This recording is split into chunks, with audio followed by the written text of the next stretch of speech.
everyone. Today we are going to do a quick revision for UPSC syllabus. So the topic for today right now is industries. So firstly, what is industries? What comprises of industries? So define industries for India. Now industries comprises of four components. Okay, first is manufacturing, second is electricity, gas, water supplies, etc.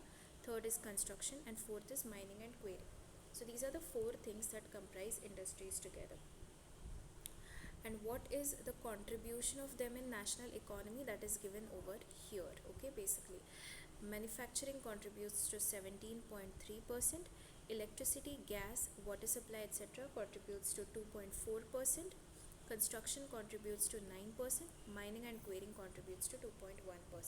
So whenever they ask you define industries, there are four components, okay, that comprise of industries. What are industries? Basically manufacturing, electricity, gas, water supply, construction, mining and quarry. These are the four things that together contribute to what is called as industries. Okay, now within this also, manufacturing, the percentage that manufacturing contributes is 17.3%. All of this, electricity, gas, water supplies, together we can call them as public utilities, they contribute to 2.4%. Construction 9%, mining and quarrying 2.1%. Now you must be thinking, why am I repeating this same four things again and again? The reason behind that is you need to learn by heart the percentages, the contribution that they make in the Indian economy, because this is important. Now, and if you add all of these together, you will get the contribution that industries make. So 17.3% plus 2.4% plus 9% plus 2.1%. So that will be somewhere around like 31%. Okay. So that is the contribution that industries make to our economy. So whenever a question arises, they won't directly ask you this question, but they might ask you in the form of some short question like define industries and why are like explain about the growth of industries in India in the past few years, or maybe post independence, what has been the growth of industries that has been observed. So such questions can be asked. Okay, so you should be well versed with what exactly is industries. So whenever anybody in the world asks you to define industries according to the Indian definition, okay, according to the definition approved by our parliament, our government, then industries comprises of manufacturing sector, which contributes to around 17.3% of the economy. Electricity, gas, water supply contributes somewhere around 2.4%. Construction contributes 9%, whereas mining and quarrying around 2.1%. So let's read further. Currently, industrial sector has four components as we discussed above. See? Currently, industrial sector has four components. Some important facts related to the industries are as follows. First, contribution of manufacturing in India's national contribution of manufacturing in India's national income is equal to around 17.3%. Now this data is according to 2023, okay? According to the year 2023. The contribution of manufacturing in India's income in the last 1.5 decades has remained in the range of 15 to 17%. So you can also draw a small graph like this to show that in the past 1.5 decades, okay, the growth has remained stagnant somewhere. Okay, the growth has not increased or dropped down, it has remained stagnant somewhere around in the range of 15 to 17%. Okay, so the contribution is 15 to 17%. Right now we already know that the contribution is 17.3%, but the point that is made over here is it is not increasing, the slope is not increasing upwards or downwards, but it has remained stagnant. Okay, and it's not like today, tomorrow, 1 year, 2 years, from almost 1.5 decade, okay, it has remained stagnant. So there are serious issues that we need to conquer. Next, moving forward, public utilities and construction together contribute 10.11%. Now if you look here, I told you that construction contributes 9%, mining and quarrying contributes 2.1%. So they might even ask you like this in exam, that what is the contribution of public utilities and construction together, okay, in the economy. So that will be around 10 to 11%. So that is the reason that these numbers should be learned by heart. This is the data that you have to learn.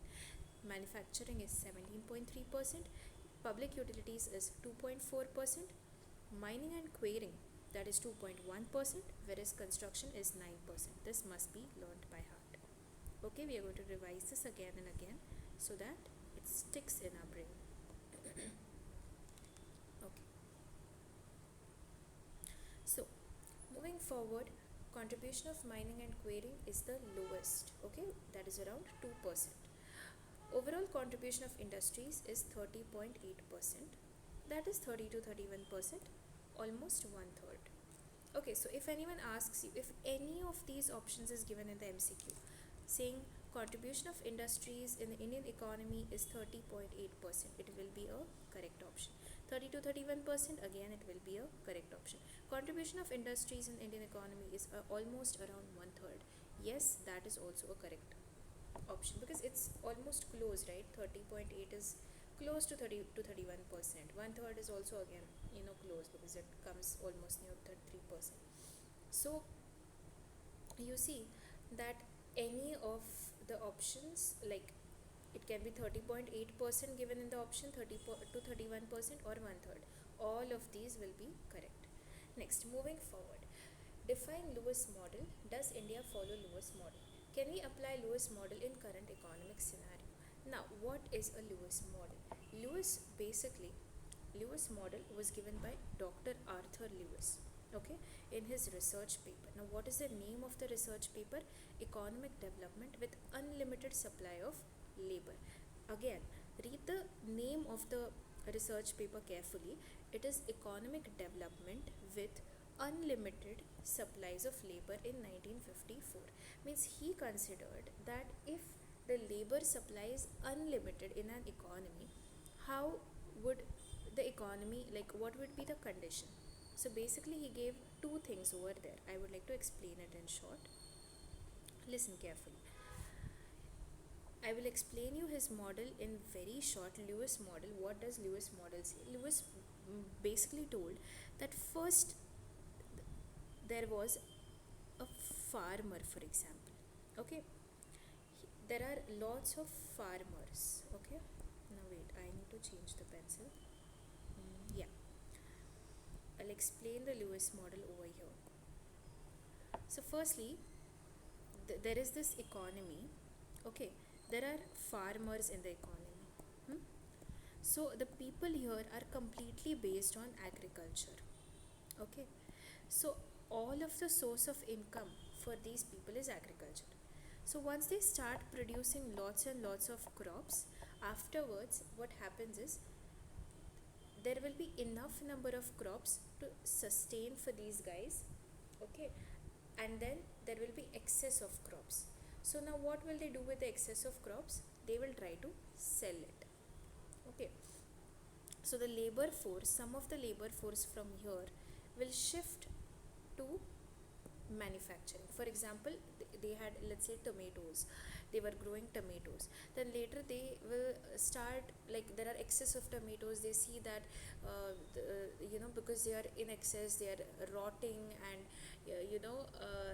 like there are people who need it but they are far away, but so then how to transport it to them?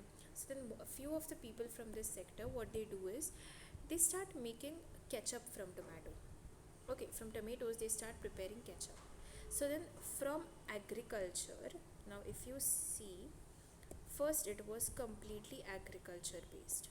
What he told is from agriculture eventually the labor force, okay, some of the labor force will move to the manufacturing sector, manufacturing and industries, okay. So they'll move to manufacturing and industries. So this is what he proposed. Now if we take his model a little bit more forward, okay, After this manufacturing and industry sector grows, what is eventually bound to happen is that the labor force will start moving to the third sector, which is nothing but the service sector, right? So then this movement of labor was explained. So basically, first the labor was like const- const- uh, constricted to only this space of agriculture, but now he has like not entire labor, but some of it has moved to manufacturing and industries, and then to service. So you see there is a movement of labor force here, right?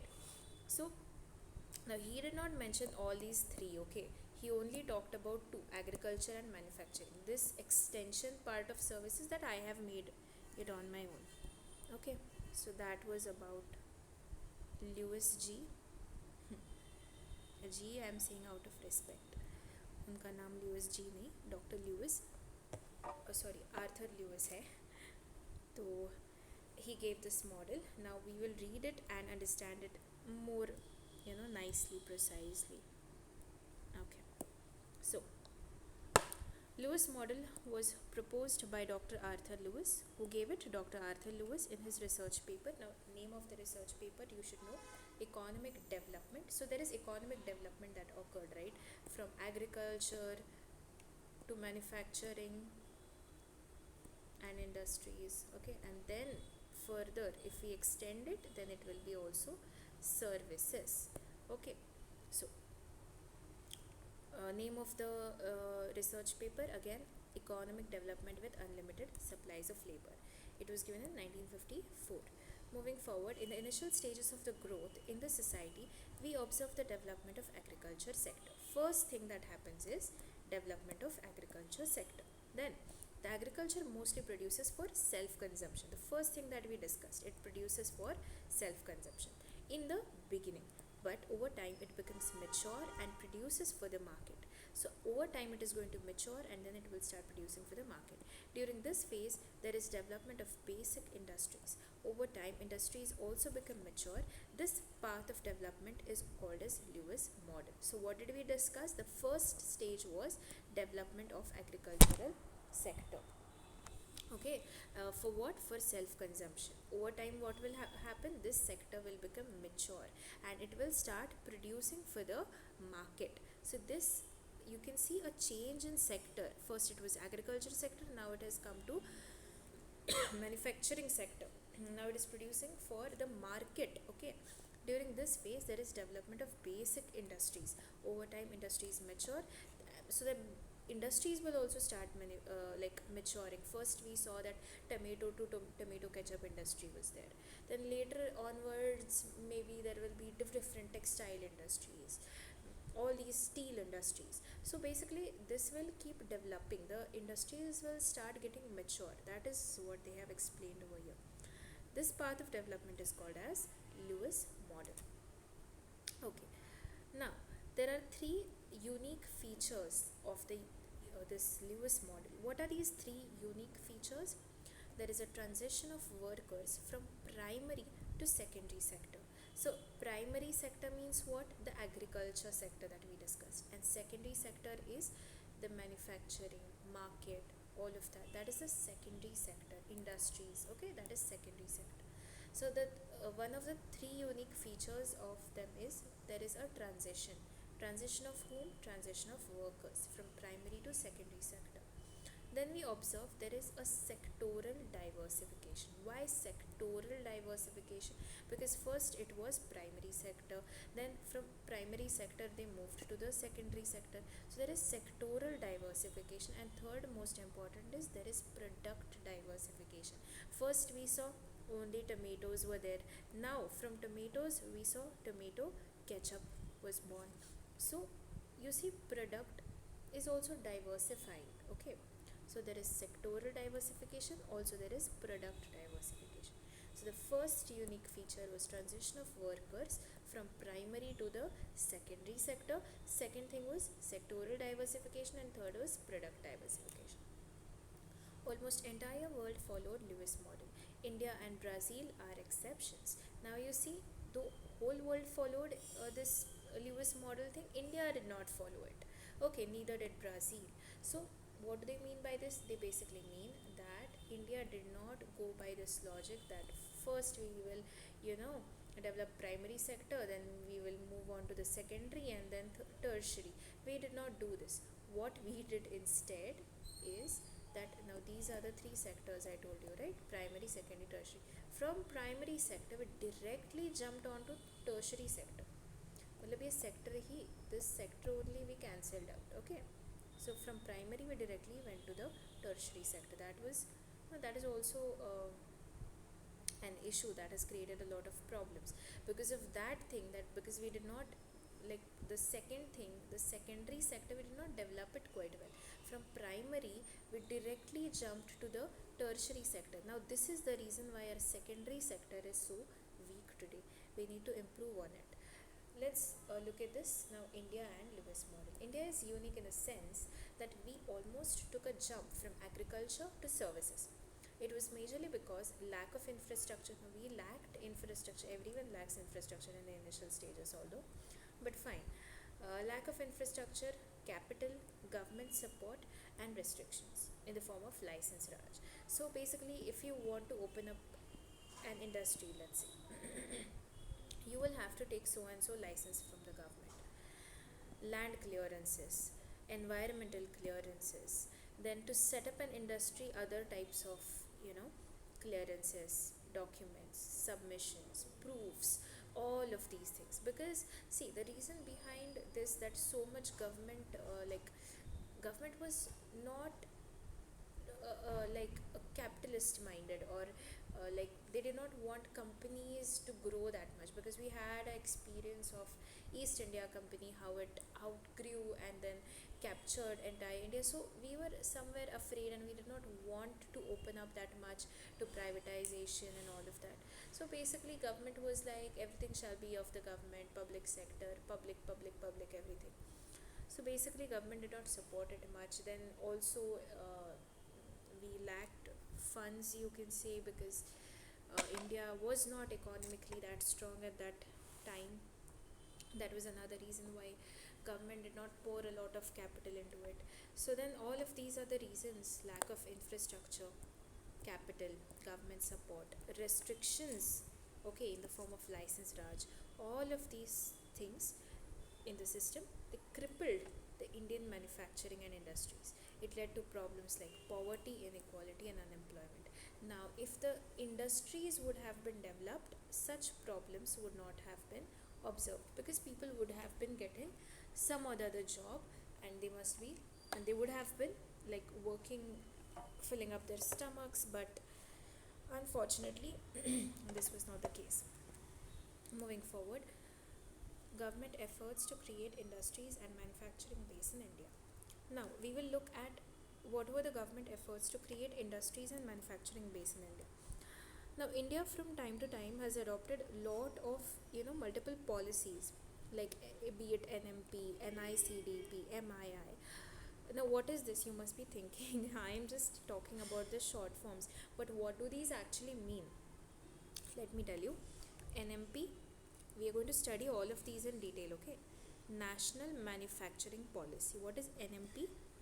National Manufacturing Policy. Now by the name only you must be understanding that this is related to the national level policy that is related to manufacturing. So that is NMP.